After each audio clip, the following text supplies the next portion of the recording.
Well, Brian, Manchester City take a pretty comfortable 3-0 win away to Everton at Goodison Park. There was some talk maybe it might be a bit of a tough game for Manchester City. It did prove to be in the opening 30-odd minutes, but Ilkay Gundogan pops up with a brilliantly improvised goal. He got a free kick in the second half as well, Haaland with the other.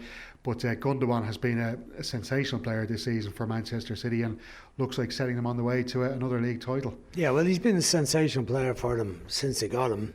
He hasn't always been the one who has had the biggest notice or compliments, but I think he's appreciated by his players and the staff at Manchester City. Been a smashing player since he's come in from Dortmund. Kind of unsung hero, I'd say, in many ways. But he's in brilliant form at the moment. Part of set up the goal the other night for De Bruyne. 2 goals last week himself, 2 goals today. And an all-round performance, brilliant. He scored 2 and made Haaland's goal with a lovely, delicate chip cross right onto his noggin for the second goal rather, and then wrapped up the game early in the second half. So an outstanding display and a comfortable win for City once they got the breakthrough and tagged on the second goal quickly.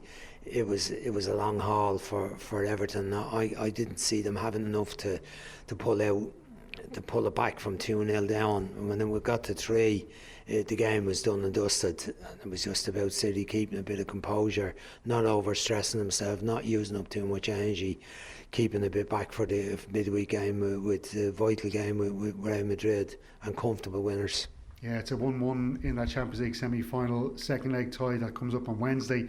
He noticeably made some changes, but you would think the likes of Bernardo Silva, Jack Grealish, Kevin De Bruyne, who all start on the bench today, they're probably being held back for that game against Real Madrid. But maybe some concerns over other players that he kind of let play there this afternoon. The likes of Rodri, Ruben Dias came off very late as well. Kyle Walker, another one. Well, I think defensive player is not a big deal. Kyle Walker will have a big challenge ahead of him dealing with Vinicius Junior. Again, one of the key battles in the match. But I think he was very restrained in his performance today. We didn't see him dashing forward much once they got those 2 goals in the around 37-minute mark. But I would be a little bit more concerned about Rodri's position, Gundogan maybe, who are key starters, Haaland as well. That they played for so long in the game when it wasn't really necessary. They could have brought on subs who are quite capable of keeping a 3-0 lead without them using up any energy that might be required. Remember, the game could go to extra time in midweek, the second leg. So I just wonder about that. But look, Pep is a very clever, educated manager who knows what he's doing. I'm sure he has a lot of information coming from the backup staff, from the science and performance staff. So, you know, we just have to wait and see the game. But I was just surprised. There was no necessity to keep those key players on when the game was done and dusted at 3-0 Everton. While they had a lot of possession, they really looked like threatening the goal. That 4-point lead they have now at the top could be reduced to 1. Look, you'd expect maybe on form Arsenal to take all 3 points at home against Brighton. As we record, that match is yet to kick off. But have City now done enough, do you think? Was that the Everton game the trickiest match they'd faced in the run-in? Have they done enough now to win their third? On paper, I would say so. Chelsea not in great form. Still languishing in mid-table. Frank Lampard in charge. Waiting on the Pochettino thing to get sorted out.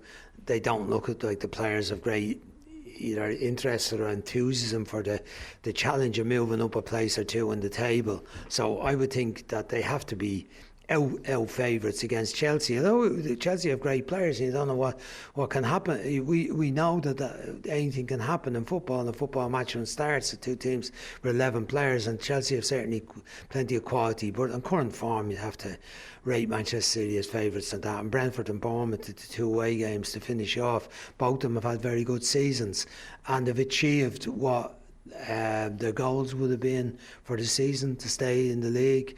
Particularly from Bournemouth point of view, great season under Gary O'Neill after he took over from Scott Parker.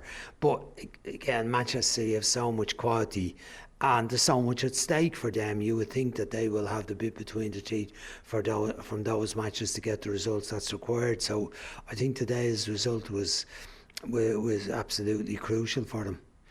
And then looking at Everton then, because they're a point above the relegation zone, and they played a game more obviously than Leicester City, or two below them. They could get out of that if they can beat or get a point against Liverpool tomorrow. How do you fancy chances of Everton now to stay up? They're in a really good position. They play against Wolves away from home next, and then they welcome Bournemouth for the last game of the season. Yeah, I think they showed enough today. Obviously against Brighton they were superb on Monday, and a good draw against Leicester from being behind.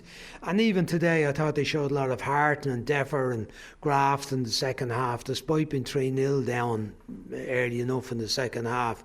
And they showed a bit of quality, particularly in the midfield positions. Calvert-Lewin went off at half time. I think the manager is protecting him for the last two games. Mopé comes on, never had a shot at the goal, wasn't really a threat. Anana come on in the second half as well. He did okay.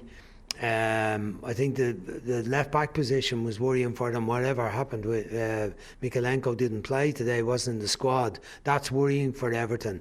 But Tarkowski, I'd say Sean Dyche was having a look at Tarkowski in the left back position in the second half, because he's worried about that position, and he knows that he's covered at centre half with Cody and Michael Keane. So that was a bit of an experiment that probably worked all right. He might go for Tarkowski as the left back position for the Wolves game if Mikalenko isn't fit. But I think they showed enough today that would make you say they could get a result against what was a good Wolves side. You said you thought Wolves played very well against Manchester United yesterday, but I think Everton have enough about them to get the points required, whether that's 3, 4 or 6 in the last two games. I don't think they'll need 6, but they might need 4. And if it comes into the last game against Bournemouth needing a win, I think on what we've seen, I think they can get that win in the home game. I'll just ask you finally, you mentioned Pochettino there, Brian, a man you know well from covering games and being at Tottenham Hotspur and all that kind of thing, but it seems that Chelsea squad, although as messy as it might seem the way Todd Bowley's run his transfers there, got a lot of really good young talent there, perhaps lacking an out-and-out striker, which they might look at over the summertime, but kind of looks like a squad ready-made for Pochettino, and a squad he might do well with. Well, look, at any manager should do well with the squad they have. I mean, they've an abundance of players, too many. It was scattergun approach in the signings. It was kind of like, get out there and sign the best new toy, and they paid over the odds for players.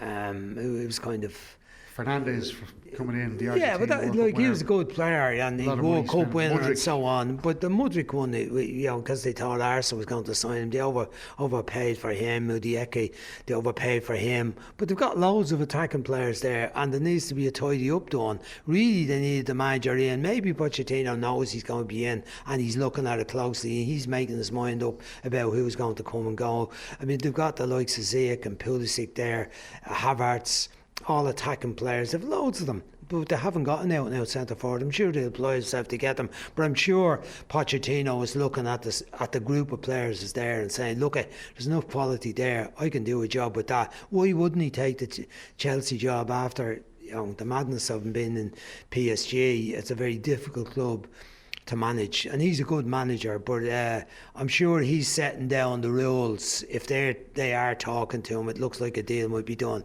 and he's saying, look, I want to have control here, and I'm going to decide who we keep and who we let go, and he's got to get stuck into that process. But that's for the future. It's been a disaster of a season for Chelsea. They won't be in Europe next year.